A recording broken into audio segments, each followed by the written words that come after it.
білім бөлімінің юристін сіздер уже таныссыздар, сайлаудың басарына и Гүлзат Ыдырысқызы және комиссия мүшелері психолог, әлеуметтік педагог бәрі құрамында.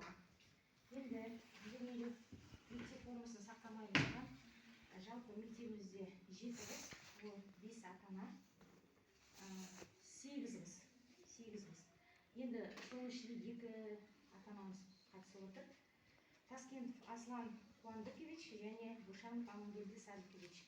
Осы 2 ата-ананың 2 қыздары қазіргі таңда мектеп формасын сақтамай отыр. Енді Аслан аға, сіздің рұқсат сұрамаңыз ба? Айта беріңіздер. Біздер бұл енді кездесіп танысып десек, енді бүйтіп қатты камера сөп сіздерді оны тоқтатайық. Жаңағы барып біз бүйтеміз деп жатқан жоқпыз. Есіміңіз кім сіздің? Аслан Таскентов. Сол мәмілеге сөйлессек. Жоқ. Бұл мәмілемен уже неше жыл сөйлесіп отыр. Нәтиже болып отқан жоқ ешқандай.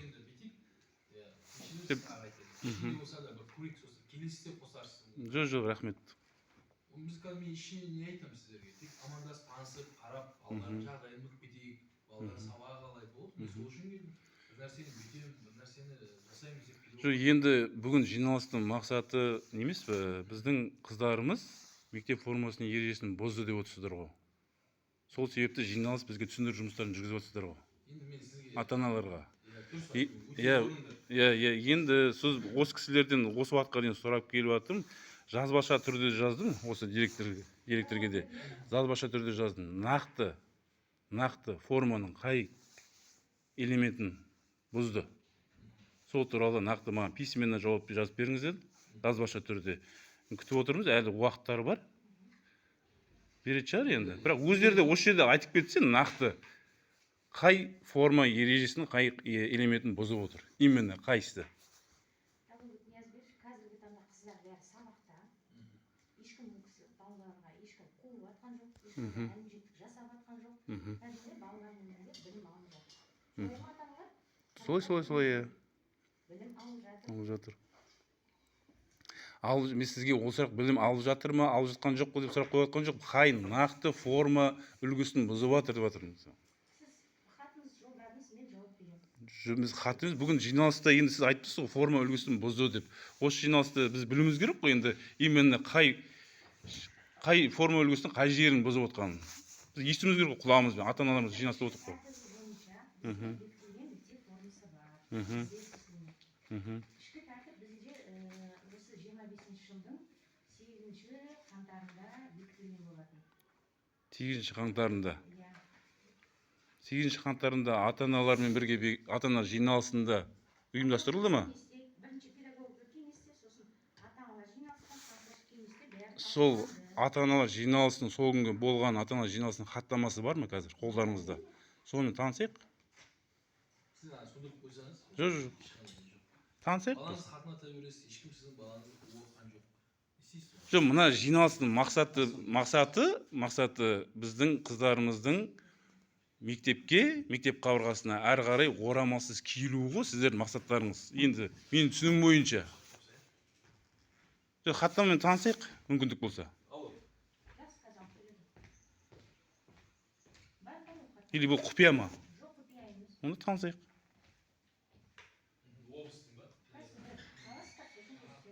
Жоқ, осы жерде танысайық, біз оқиық хаттама, ол қай уақытта болды, ата-аналар кім қатысты ол жиналысқа, кімдер қол қойды ол жерде, қарайық та соң.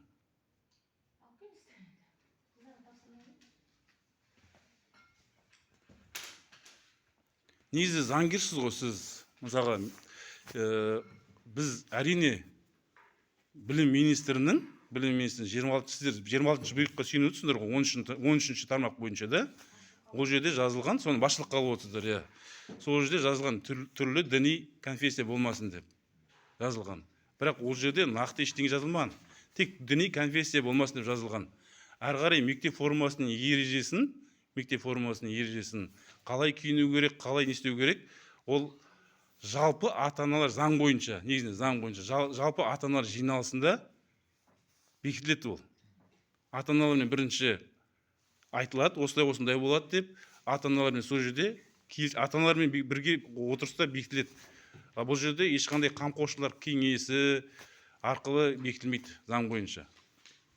Сізге сұрақ, қамқоршылар кеңесі ата аналардың мысалы ата аналарсыз жиналыста өздері осы мектеп формасын енгізе ала ма? Заңды ма? Қаншалықты заңды ол? Мектеп формасы дәл қазір 21 жылы қабылданған, өзгеріс енгізілген. Қабылданып бекітілген. Содан кейін ешқандай өзгеріс жоқ. Сол формамен қазіргі таңға дейін келе жатыр. Сіз айтып отқан іс-шаралар ол қандай да бір элемент өзгеріссе ғана бүкіл жаңағы өзіңіз басқару жан-жақтан ғана талқыланып қана бекітіледі. Біздің жағдайымызда 21 жыл солай істелінген болу керек. Былтыр 21 жыл істелінгенді былтыр осы мектептің қабырғасында актовый залда сол жиналыста болған хаттама фальсификация деп өздеріңіз айттыңыздар. Ол жерде формаға қатысы бар. Сол жерде адамдар біршама қамқоршылар кеңесі бәрі қосылып, осындай орамал, хиджаб, діни түрлі элементтер мектеп қабырғасының формасына болмасын деп сол жерде қол қойылған. Біраз адамның қолы бар, Соны жоққа санап отырсыз ба сіз? Сіз шамалы не істемеңізші. Онда деген ешқандай не жоқ. Қалай айтсам екен? Основание жоқ ондай. Основание жоқ? Қалай айтсам екен? Ол жерде қамқоршылық кеңес бар форманы олар деген ештеңе өзгерткен жоқпыз біз. Сол форманы алдық та, осы форма қалады деп. Қай жылы? Жылдан жылға қаралып келе жатыр. Жилетка, юбка дегендер. Қамқоршылар кеңесі құқылы емес. Қамқоршылар кеңесі кеңесуші. Олар бекіте алмайды. Олардың құқықтарында ондай не жоқ. Ондай полномочия жоқ. Солар бекітті деп айтқансыз ғой. Сіздер айттыңыздар ғой. Солар бірігіп бекіттік деп. Былтырда біз сізге айттық, ата-аналар жиналысын өткізейік. Қандай да бір өткізілді. Бірақ біз осы жерде отырған ата-аналардың бірде-біреуін шақырған жоқсыздар да. Мектеп формасына ешқандай өзгеріс енгізілген жоқ. Көк жилет, көк юбка қалып тұр ғой. Бірақ оның ішінде жақшаның ішінде алып тұр ғой, жақшаның ішінде.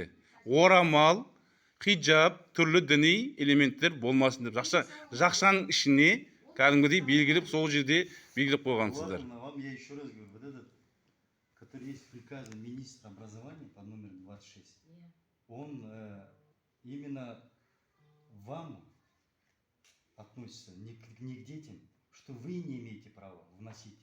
Понимаете? Вы неправильно трактуете это. Я внесла форму изменений. Нет, вы же сейчас же говорите, вот, на основании приказа министра вы говорите, наши дети нарушают форму, правильно? Где нарушают форму? Скажите. На основании 26-го приказа мы соблюдаем школьную форму. Вот, и где нарушение? Она утверждена. Правильно. Булат, где нарушение? Скажите, нарушение. Қайсы именно? Что нарушает? Юбка ма, үстінде киіп тұрған? Там не прописано, министр не говорит. Нигде не написано. Бір министрдің. Вот, видите, вы сами понимаете и вот улыбаетесь. Не написано же. Что же касается вот комиссии, я вам еще раз говорю, я вам как юрист Пуланжок, я спрашивал у Булатовна алгоритм, вы как юрист меня, алгоритм этих действий. Дайте мне, вот смотрите, действие утверждение постановления правительства Республики Казахстан, типовое положение есть. Дайте типовое положение вот этого собрания. Есть он у вас? И алгоритм дайте, на основании чего вы нас собираете здесь? А вот если нету, как имеете нас собирать? Если алгоритма нету у вас? Я вам еще раз отвечаю. Моя несовершеннолетняя дочь, она не нарушает форму. Давайте вот это сейчас в комиссии пройдемся по всем классам, я вам нарушение сейчас вам найду. Барыш скажет, все классы пройдемся. Спортивного ходит. Банты вы говорите, в банты ходите. Крестики есть? В Орыстарда крестики есть, например. Барыш хороший скажет, губы накрашены, волосы накрашены. Я уверен на 100%. Біздің өзіміздің мәселеміз бойынша айтайықшы, мана хаттама бар ма жоқ па? Танысамыз ба, таныспаймыз ба бүгін? Вот, ну вот вы говорили, когда вот я вам вопрос задал, вы говорите, нет, Амангельды, это было до меня, я не знаю. Что? Ну, то, что там решили, как вот это, положение какое-то был, Это протокол. 24 Вот, августа был. вот это 24 как-то протокол поднимите, дайте нам этот протокол собрания. Какого? Родительского Вот или смотрите, попечительского? я родительский и попечительский, я на том собрании вам вопрос задал уже. Вы на основании чего вообще это положение оставили? Вы говорите, у нас уже собрание было, вот это попечительское, где Миргали там же возглавляет. Вот этот протокол старый дайте нам, где расписались они. Собрание же было уже. На основе этого протокола потом мы изменили вот это положение, внутреннее положение школы, правильно?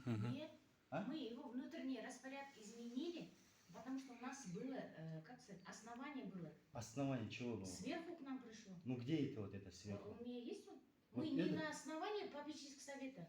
К нам с района прямо официально письмо пришло. Ну, Ин я там- вам тогда же Булат не говорил же. Распорядок. Жоқ, Вообще, танысайық та когда енді танысайық та вносится, сонымен. вот здесь написано, вносится внутреннее положение в школу, когда вносится, он же должен быть на голосовании же, правильно же? И он вот, Внутренний распорядок школы? ну да, вы же изменения там делали, вот, не распорядок там, а есть внутренний распорядок, потом еще какой есть, что у вас есть? Устав. Устав. Вот Устав не менялся, он стоит так. Вот значит положение, значит, я извиняюсь, положение школы. Вот положение школы, помните, я вам вопрос задавал уже? Внутренний распорядок? Да, распорядок. Устав школы. Да. Какой из них? Ну, который вот родители попечительский совет, ну, что вы там меняли, вносили туда изменения? Внутренний распорядок или в устав школы? Саликович, они никакие изменения не вносили. Как вы Мы не... их ознакомились с внутренним распорядком, как с коллективом, так и с попечительским Ну, советом. тогда хорошо. Для чего тогда этот попечительский совет? Зачем он нужен тогда? Вы собираете, на голосование выносите именно эту форму, таскать или не таскать там? Как на голосование? Они свои мнения говорят. Ну, мы для все чего это говорим, мнение? это Для чего, скажите? Мы их алдарынан өтіру ознакомление Не қойып, ушин, алдарынан айтыңызшы, өтіру не қойып, ушин? Ата аналардың алдарынан өттіңіз бе сол осы киім? я Ата аналардың Мастер Саликович, вы сами лично были там. Но на собрании, когда он просил, когда будем голосовать, почему нас не пригласили? Иә. Вы были, Не были. В этом году не были. И в прошлом году не были. Сіз Не Вы были. были, вы еще там фонтанчик затрогали, поняли? Когда первый раз был? Первый был. Первый раз это в фонтан прошлом был. году же было. Сол А ғой в этом году вы собрание же делали же, помните? В этом году, в августе месяце. В августе месяце. Нет. Вы должны, как руководитель, администратор школы, должны были собрание сделать, общешкольное собрание. где вы должны Общешкольный. Узнакомить. Вы должны были узнакомить, Булатовна, цвет, фасон, понимаете? И мы должны были голосовать как родители. Потом попечительский совет. Да, правильно. Сундай Бугрик, да? А вы без нас это все сделали. Это голосуется, когда вносятся изменения. У Вот. нас не было изменений. Изменение когда было? В 21 Вот году. это принесите, когда изменение было, протокол, я вам это и спрашиваю. 21 год принесли. 21 и прошлый год бізге керек биылғы екеуі де қарайық. Соны алып келіңізші шәй протокол. Жоқ, соны алып Ешқандай келіңіз. өзгеріс жоқ қой формада. А? Формада ешқандай өзгеріс Жоқ, соны протокол алып келіңізші. Сіздер осы жерде әлі айтқан жоқсыздар. Біздің қыздарымыз, Асия, Алима, менің қызым лично. Осылар қай форма үлгісін бұзып отыр, айтыңызшы. Айтыңызшы осы, мынау деп, осы деп. Қай жері формасының? Осы уақытқа дейін айтпай айтсыздар ғой. Біз 5 жиналыс болды. Бесеуінде де айтқан жоқсыңдар. Именно қай форма, біз жиналысқа шақырып жатсыңдар, түсіндіру жұмыстарын жүргізіп жатсыздар, а бірақ именно форма ережесінің қай жерін, қай үлгісін бұзып жатық біз. Біз қай кигізбей жатық қай жерін. Айтыңызшы, сіз енді бересіз ғой. ішкі тәртіптің жаңағы формасын қайда? Сіз дайын болыңыз. Оны дайындап кереміз. Бізге именно біздің қыздарымыз қай жерін бұзып тұр, соны айтыңызшы. Айту қиын ба ол? Ішкі тәртіп қайда? Сен бөлімі қайда? Абзал. Қазір тыңдап жіберші. Айтып жіберсін ішкі тәртіп.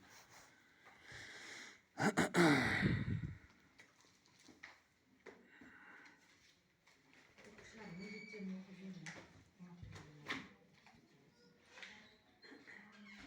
Салтанат қанжин осы тұрсын дедім ғой. Оқушылардың міндетті мектеп формасына қойылатын талаптар оқушылар мектепке белгіленген үлгіде келеді.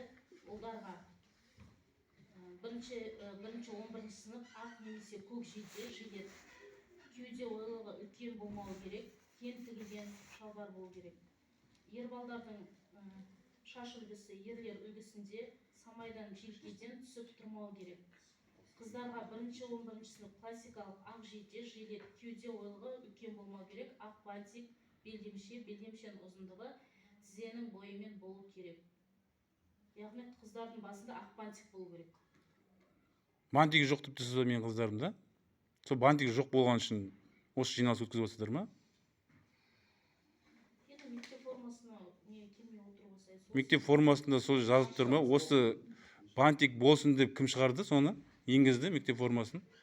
26-шы бұйрықта 26-шы бұйрықта бантик деген жоқ.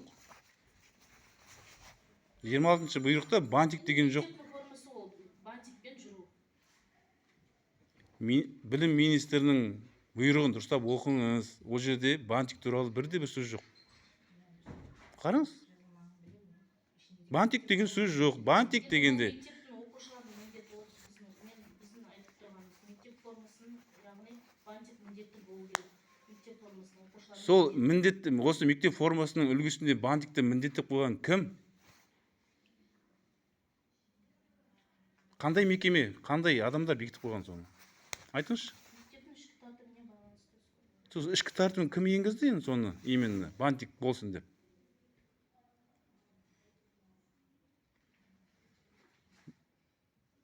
Сіздер министрдің бұйрығына бағынасыздар ма? Білім министрінің бұйрығына бағынасыңдар ма? Осы жерде отырғандардың бәріңіз. Білім министрінің бұйрығына бағынасыздар ма? Айтыңызшы. Неге бағынбаймыз? Бағынып отырмыз. Бағынып отырсыздар ма? Білім министрінің бұйрығында 26-шы бұйрықта ешбір жерде бантик деген, орамал деген, бірде бір ондай сөз жоқ. Бірде бір сөз жоқ. Біздің қыздарымыз көкжиде юбка киіп жүр ма? Киіп жүр ғой? Или кимей жүр ма? Киіп жүр. Енді қай жерін бұзып тұр, айтыңызшы. Бантик таққан үшін, бантик тақпай келді деп отырсыз ба? Осы жиналыс сол үшін ба? Мектеп формасын сақтамаймыз. Енді қай жері айтыңызшы, нақтылап айтыңызшы. Осы жері деп Мектеп формасын сақтамаймыз. біз сақтап отырдық деп айтамыз. Сіз сақтамай отырдыңыз. Именно енді ертең осы мәселе сотқа барғанда да айту керекпіз ғой. Мектеп формасын сақтамай жатыр. Именно үлгісін қай Мектеп формасын сақтамай отыр. жақсы, айтпасаңыз айтпа. Енді жазбаша жазып бердім ғой. Енді жазбаша жауап беріңіз сонда. Иә. Уақыты бар. 15 күн ішінде қоқылымыз жауап беріңіз. А бұл жерде жиналыста айтуға болмай ма оны? Не ол деп?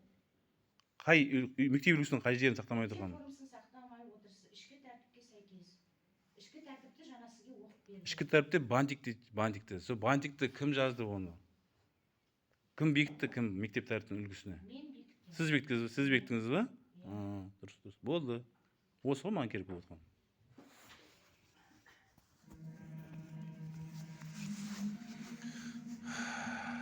Әйтеуір сұрақ қойын. Қараңыз, вот это Министерство юстиции. Вот он, документ. Можно? Таныстың да берші. Под номером ЭЖТ 25-01-01-259. Комитет по обеспечению качества в сфере образования Министерства просвещения Республики Казахстан.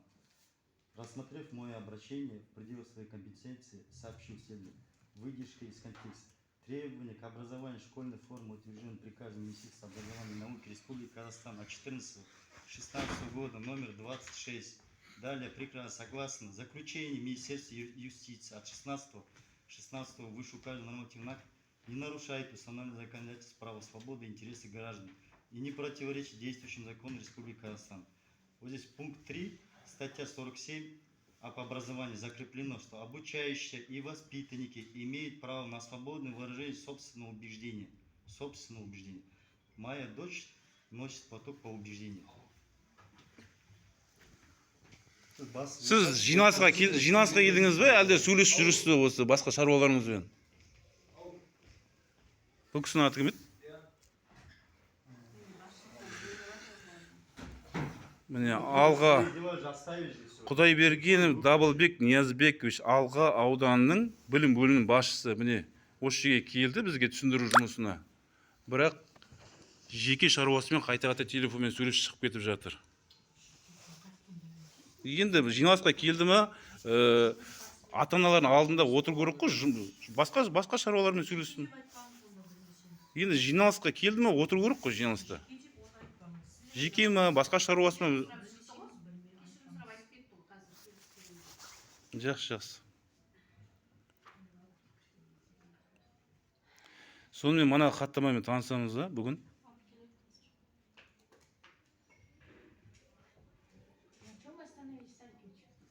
Я вам за вот этот, за платок, смотрите, Министерство образования не оговаривает, какие именно это элементы одежды. Министерство образования не оговаривает. Понимаете? Хотя изначально элементы одежды были прописаны в приказе. Смысл приказа заключается в том, что руководителям учебных заведений, а не родителям, вот этот приказ 26, это он вам, не нам. Не допускается включение элемента одежды, религиозной принадлежности, различных конфессий, утвержденной в школьной форме. Это вам говорится, а не нам, понимаете? Хорошо, ознакомьтесь, потом напишите в Министерстве юстиции, пусть они вам это объяснят хорошо. И это подтверждается специальным докладчиком ООН, понимаете? Вот, в сфере, и это подтверждает специальный докладчик ООН в сфере образования, религии и культуры, рабочей группы по дискриминации отношений женщин и девочек от 10 февраля 2025 года. У нас. Руководители образования не имеют права обязывать всех мальчиков носить тюбетейки, а девочек носить платки, так как носят платок по убеждению. Хотя вы допускаете, вы каждую какую пятницу всем обязываете одевать жилет. Как его вот это? Как он называется? Ұлттық киім. одевать. Я хотя говорю класснику, у меня 5 детей. Все учатся в одной школе. Можно в прошлогодней будет она мне ходить? Говорит, нет, должны быть у всех одинаково, понимаете? И каждый год мы должны покупать. Правильно. Солай, я. Вообще, дурс место. Здесь вы, хотя вот в статье 15, статья 2, 15 закона Республики о статусе педагога гласит, педагог не вправе использовать образовательный процесс для политической агитации, принуждения обучающих и воспитанников в принятии политических, религиозных или иных убеждений, или отказа от них. Вы не имеете права говорить. Одеть, не одеть, дети, тюбетейку одевать. И вы не имеете права говорить моей девочке, моей несовершеннолетней, снять платок, вот то, что вы сейчас вот говорите. Вот к чему вы сейчас хотите нас оштрафовать, там, я не знаю, привести. Понимаете? Заңгер ретінде не айтасыз енді? Айтыңызшы. Біздің осы дұрыс па, дұрыс емес па, біздікі дұрыс па, или сіздердікі дұрыс па, айтып отқандарыңыз? Жалпы заң бойынша мектеп формасы единый болу керек мектеп үшін. Заң бойынша. Бала басқа баладан айырмашылық Болмау керек. Қай заңда бекітілген соң? Айтыңызшы. Заңның ол жалпы стандарт бойынша солай. 26 бұйрық бұл Конституцияның заңы ма или бұйрық па? Бұйрық. Бұйрық жоғары тұра ма, әлде заң жоғары тұра ма? Заң жоғары тұрады, да? Түсінікті? Біздің қыздарым юбкамен келіп жүр ма? Как вот вы прописали в внутреннем распорядке уставе, так и ходят. Вот я вам говорю, где нарушение? Вы говорите, форму они не соблюдают. Где именно? Подчеркните несоблюдение формы. Вы не говорите это, понимаете? Скажите, где? В юбке свой, как вы сказали. Скажите, подчеркните, где. Ваши дети вот здесь вот форму. Завтра как мы будем говорить, например, в суде? Что мы? Он же говорит, что директор сказал, вот здесь несоблюдение формы именно вот здесь вот, в этом элементе. А это не вот оно. Где именно? Что именно? Он говорит, что? Где именно? Где? Форма, они же в форме, юбка. Что надо одевать? Где именно? Именно скажите, где? В чем? Нет, где именно? В чем? Вы ответите, что вот здесь она неправильно соблюдает. А если соблюдаем его. Видите, вы знаете, что не соблюдает. Брат, боитесь говорить и не говорит это на камеру. Потому что соблюдает. Алгоритм сказал, нету, протокол просил. Міне біз 5-ші жиналыс болып отыр, әлі де бір сіз нақты айтқан жоқсыздар. Біздің қыздарымыз қай жерін үлгісін сақтамай тұрған. Мектеп үлгісін сақтамай отыр деп шақырып жатсыздар осы жерге. Түсіндіру жұмыстарын жүргізіп жатсыздар. Бірақ нақты осы жерде міне осы үлгіні сақтамай отыр деп айтпай отырсыздар. Осы үлгіні сақтамай отыр деп. Білім министрі де жазылған, ол жерде 26-шы бұйрықта да жазылған. Ешқандай жоқ ол жерде. Бантик дегенде жоқ, орамал дегенде жоқ. Егер де орамалға тиісіп отырсаңыздар. Орамал дегенде сөз жоқ, еш жерде жоқ. Қайдан шығарып алдыңыздар соны? Мектептің ішкі тәртібін сақтамай отырсыз. Әлде орамалды сіз діни элемент деп санап отырсыз ба? Мектептің ішкі тәртібін сақтамай отырсыздар. Сіздер енді жоғарыдан келіп отырсыздар ғой, алғадан келіп отырсыздар. Мысалы дін агентство, да? Сіз жауап беріңізші осы жерде, сіз сол мамансыз ғой, келіп отырсыз ғой. Мен маман емеспін, Басшысыз ғой, діни орталығының басшысы ретінде айтып беріңізші енді. Енді бізді бұл осы жиналыстың мақсаты не? Біз түсінген жоқ, осы 5 жиналыс болды, әлі түсінбей жатық біздер әлі.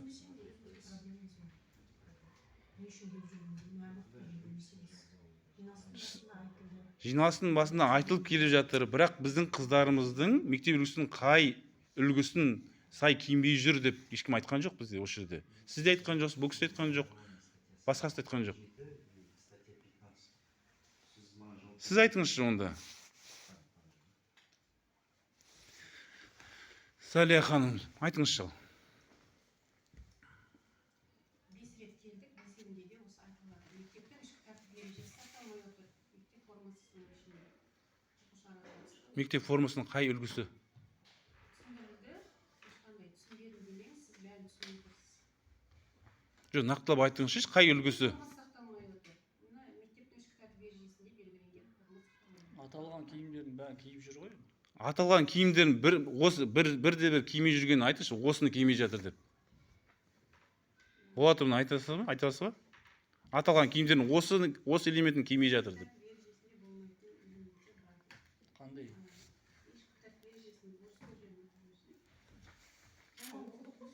Оқыдыңыздар, бізде түсініп отырық. Біздер ата-ана ретінде қыздарымыздың мектеп үлгісіне сай киініп жүр деп әр осы уақытқа дейін мойындаймыз. Киініп жүр, ешқандай мектеп үлгісін бұзған жоқ деп те мойындаймыз. Сабаққа келмей жатқан жоқ, келіп жатыр. Сіздер мысалға білесіздер ме, осы Бештамақ ауылында осы орамал мәселесі бойынша қанша ата-ана балдар қалаға қыздарын тасып жүр, білесіз бе? Атамекенге неше ата-ана тасып жүрген білесіз бе? Сізге сұрақ. Айтыңызшы. Осы мектепте бұрын оқыған, осы орамал проблемасы туындағаннан кейін, атамекенге неше ата-ана тасып жүрген білесіз бе? Өзінің шешімі емес, олар мына мектепте тегін білім ала алмаған үшін, біріншіден, негізді әрбір кәмелетке толмаған бала осы мектеп қабырғасына тегін білім алуға құқылы.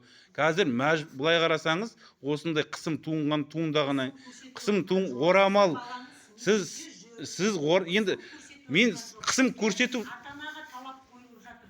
көрсету деп санаймын. Мен қызыма орамалымды шеш деп айта алмаймын. Сіз шешілмейді емес, шешіледі, бәрі шешіледі. Бұның бәрі жоғарыдағы басшылар есту керек. Осы елімізде осылай болып отқанын есту керек.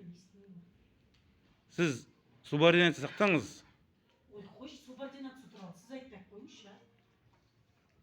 Бірден бүлдіріп қойыппын ба сіздің алдыңызда? Айтыңызшы енді.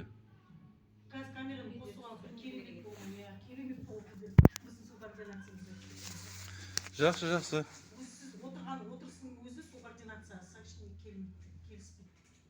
Жақсы, түсінікті.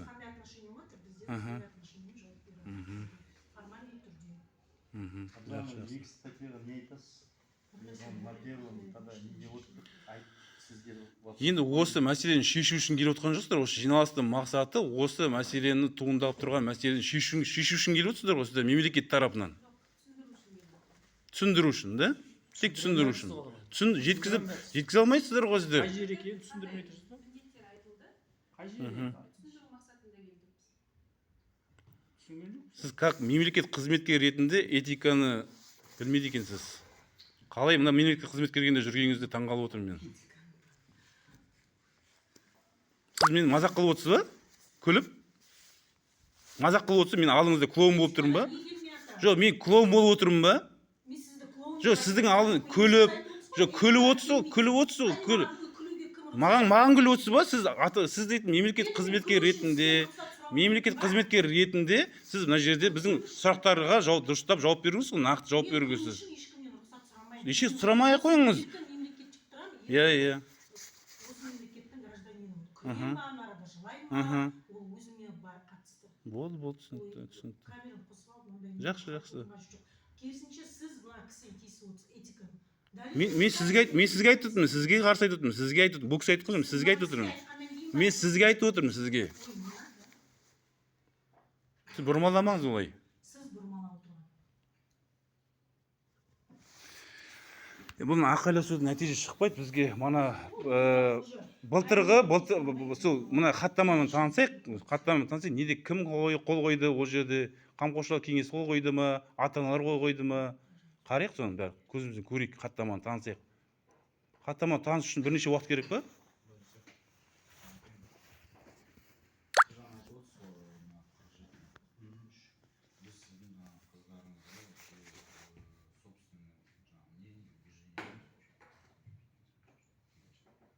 Вот это же, вы же говорите, тогда получается, вот этот закон противоречит самому закону номер 26, получается, где он запрещает, приказ вы говорите, а здесь он говорит, что имеет право. Правильно? Жалпы енді ол сенім, ойын, А енді ол платок она одевает откуда? Сенім лову. Это убеждение у нее в этом. Иә. По убеждению она таскает это платок. қандай неге? Это уже не ваши интересы. Қандай уже внутренний сенім. Біз не істейміз, хаттама бар ма, танса ма? Енді ол архивный ғой, 21 жылғы емес, биылғы хаттама қайда? Жалпы ата-ана жиналысында хаттама болу керек қой. Сол жерде бекітілу керек. Осы өзгеріссіз қалсын деген бар ғой жерде. Сол жерде бар ғой бір өзің. Соны бәрін танысайық бізде. Қай күні болғанын бәрін. Менің кезінде бүкіл хаттамалар бар. Маған дейінгіні білмеймін.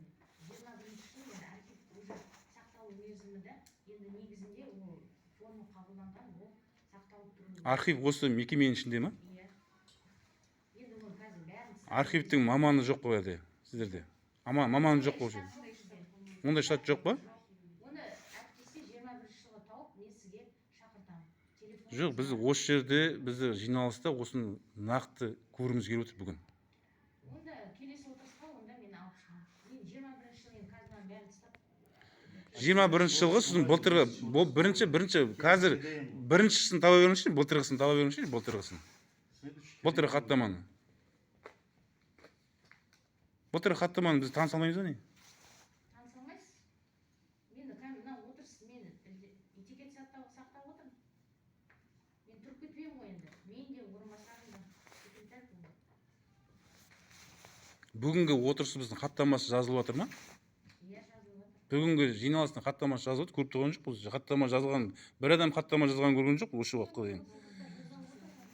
Сіз біздің сөйлеген сөзіміздің бәріңіз миыңызда бар ма қазір? Есіңізде сақталды ма?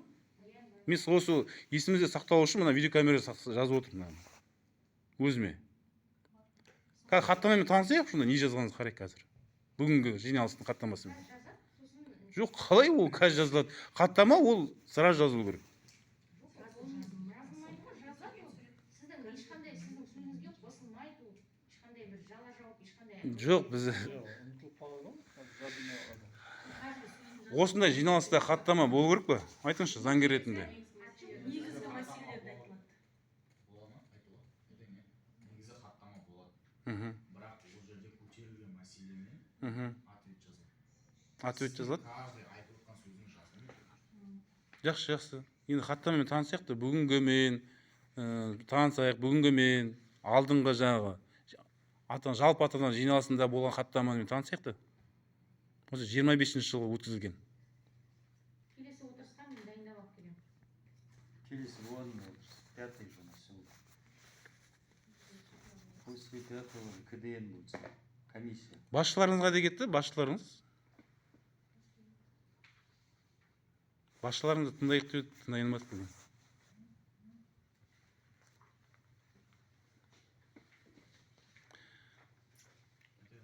Жоқ, айта беріңіз, біз күтіп отырық қой, хаттаманы күтіп отырық, біз хаттаманы күтіп отырық. Камерадан қырғасын бірнесі ойнап Жоқ, хаттаманы күтіп отырық біздер.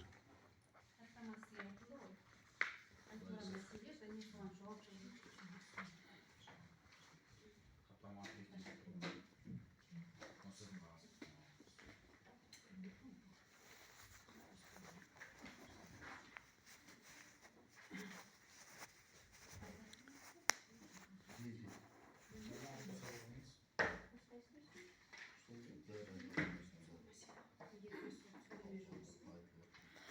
Ауылдың учаскелік полиция ретінде айтыңызшы, біздер қай талаптарды, қай үлгілерді бұзып отырық осы біздің қыздар. Осы жиналыста 5 жиналыс болды, 5 жиналыста да болдыңыз ғой осы жерде. Бірге болдыңыз. Именно мектеп үлгісінің қай үлгісін біз бұзып отырық, соны осы айтпай жатыр ешкім. Мұны сіз айтарсыз. Сіз жаңа оқып берген жоқ па, түсінген жоқсыз ба? Мен ол жерде деген біздің қыздардың айтып отқан барлығын киіп отыр біздің қыздар. Сол тәртіпті бұзып отыр деп сізге оқып беріп тұрмыз. Түсінбесеңіз тағы оқып берсін.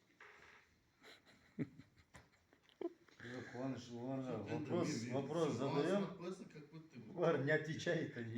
Жауап беріп тұрған жоқ қой. Где именно? Ішкі тәртібін сақтамай отырсыздар деп айтып отырмын.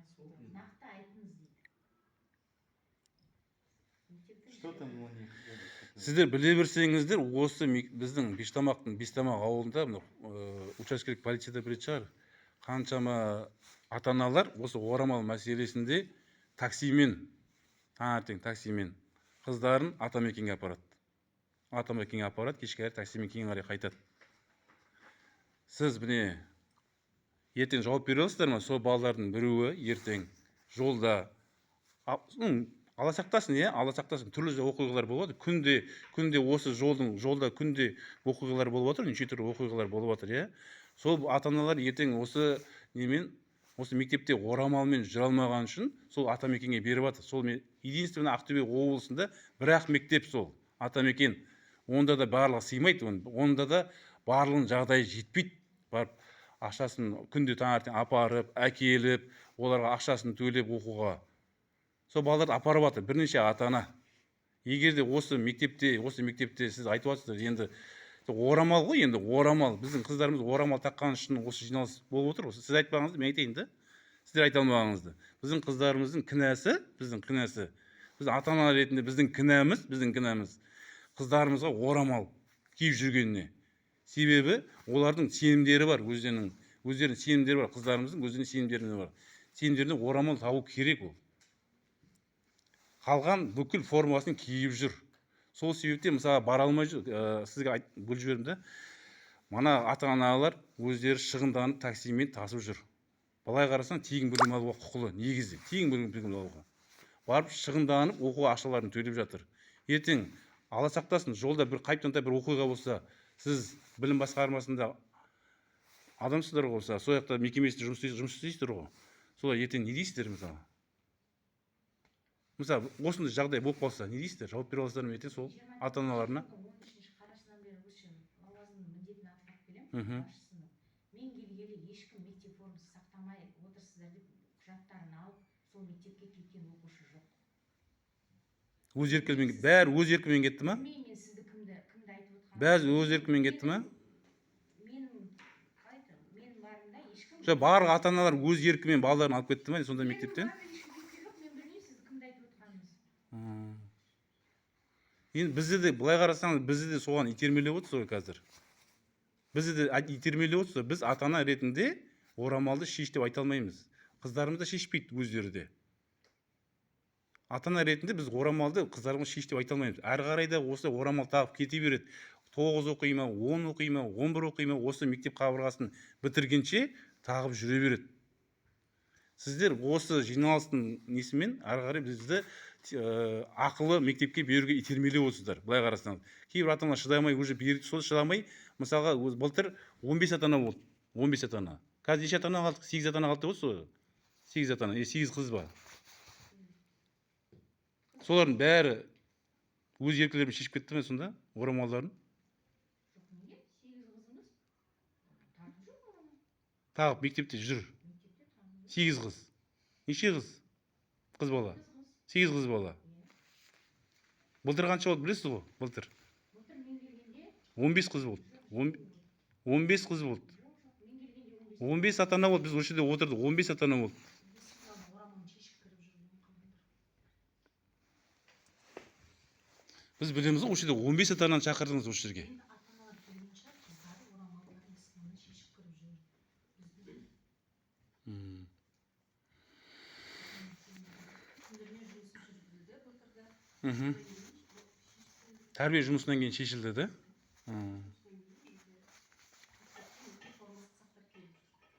Жақсы, жақсы.